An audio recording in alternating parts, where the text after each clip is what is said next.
Welcome to the InfoSec Insider podcast, brought to you by URM, the UK's leading information and cybersecurity specialists. Hi, my name's Annie and I'm here today with Wayne Armstrong, who's one of our senior consultants here at URM. Welcome to another episode of InfoSec Insider. So today we're going to be talking about the CISMP. So Wayne, would you mind starting us off by just explaining what the CISMP is? Sure. So CISMP is the Certificate in Information Security Management Principles. So it's I guess the right word would be basic, a basic introductory training course.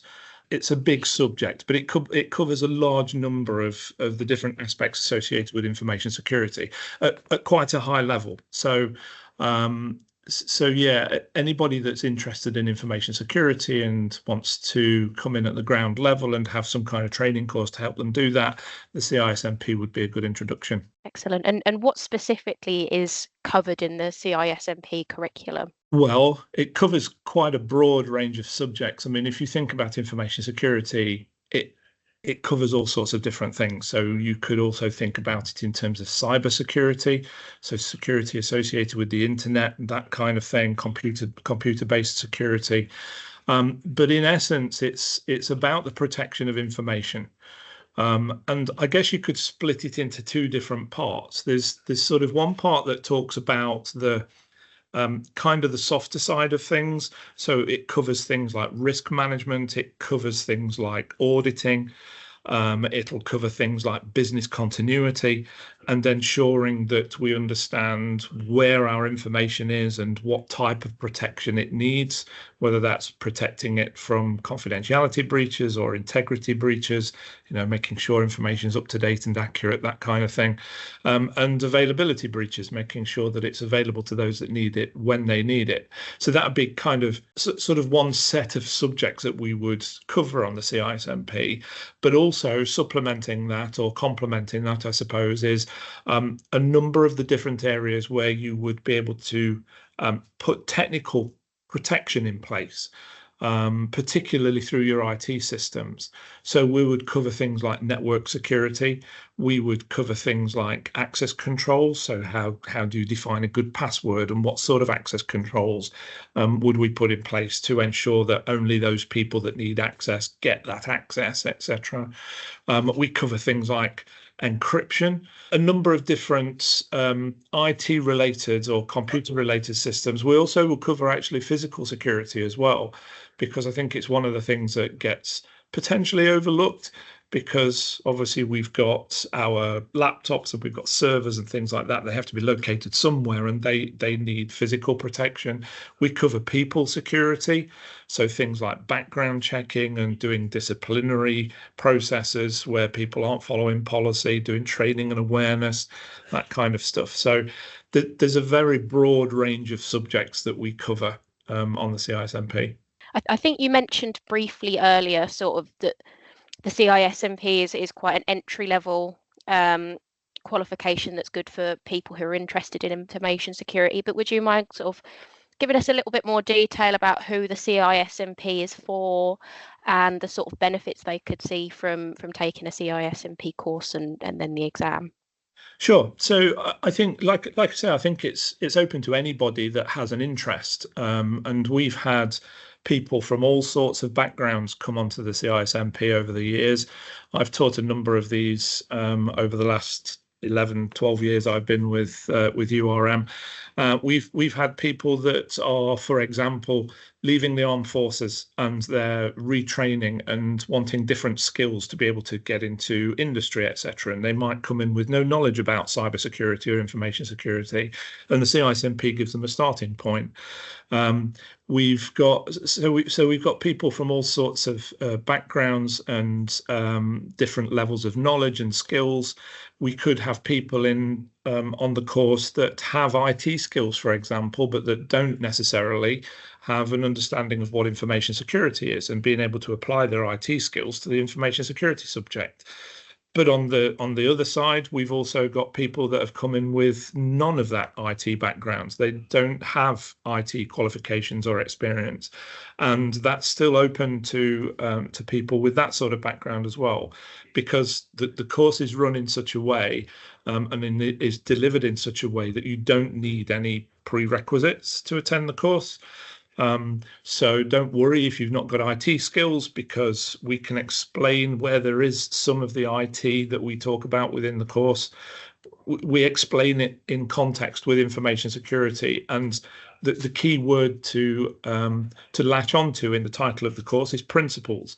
So we talk about the principles around what things we can do to protect our information, but we don't go into a lot of depth around all of the technicalities associated with doing that. So it's very high level. So it's open to anyone. And from a point of view of benefits, I think the main benefit that it would give you would be credibility to go to the next level. So, you go, if you're looking to get into the job market, for example, in the information security industry, if you've got a CISMP already on your CV, it's going to give you a certain level of credibility when people look at your CV and say, well, they've got a qualification around information security. They must know some of the subject, and they will be taken more seriously than maybe people that haven't got that sort of background. And also within places where you've already maybe got a role in an organization and information security is becoming a part of your responsibility, or maybe you're taking on responsibility for example, certification or compliance with an international standard like ISO 27001, which is the Information Security Management System standard. It enables you to not only bring together all of the different subjects and be able to sort of talk with colleagues, etc., around the different business processes associated with information security and having that level of credibility, but also from an external point of view, if you are being assessed against the standard for certification purposes, again, that credibility is there. It means you've got something to show the assessor that you are the right person to be talking to about information security. So I think it brings those kinds of benefits, but like I say, it's open to everybody that's got an interest. So what are the next steps for someone who's taken a CISMP course, and is it completely necessary to take the CISMP? I don't think it's absolutely necessary, but it is. I think it's a good starting point. If you're starting from nothing, I think it's a really good starting point. But that question actually is quite a common one. What do I do next? Well, it depends what you're interested in or what your role is in a particular organization, for example. So you could go and specialize in risk management, for example. So look at information risk management. We've got a course that you could follow up with called PCRM, which is the Practitioner Certificate in Information Risk Management. But you could also go other ways. You might become, I don't know, an information security manager. So you could look to specialize in training around the management systems themselves. So that, again, would take in some things like risk management, but also it's about the implementation of the different processes, what sort of documentation you need, and internal auditing and things like that. And that, by the way, is another specialism that you could aim for, which would be auditing, would be another way to go. I guess after that, you're looking at things that will give you more depth. So, like I said, this is a very broad set of subjects that we cover on CISMP, but we don't cover any of them in a great amount of depth.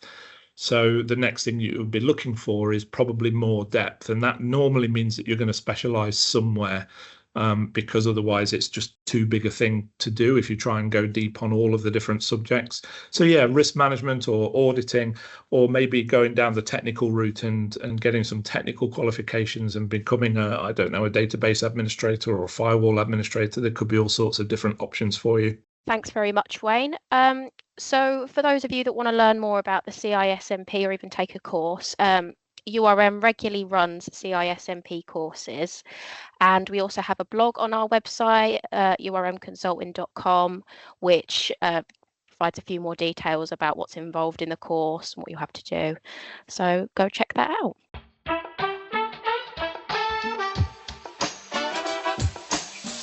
If you've enjoyed this podcast, we would really appreciate it if you could spare a moment to leave a rating or review at ratethispodcast.com/InfoSec Insider. To listen to more episodes, you can find us on Spotify, Apple Podcasts, YouTube and Podbean. Thank you for listening to URM's InfoSec Insider podcast. For more information, visit our website at urmconsulting.com.